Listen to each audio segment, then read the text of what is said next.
Singapore میں ہونے والی 13ویں ورلڈ باڈی بلڈنگ چیمپئن شپ میں عمدہ کارکردگی دکھا کر وطن لوٹنے والے قومی تنسازوں کا کراچی ایئرپورٹ پر شاندار استقبال۔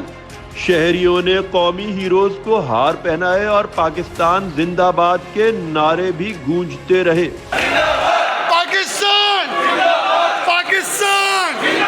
پاکستان! ورلڈ چیمپئن زندہ باد! ورلڈ چیمپئن زندہ باد! ورلڈ چیمپئن زندہ باد! پاکستان! زندہ باد! پاکستان! زندہ باد!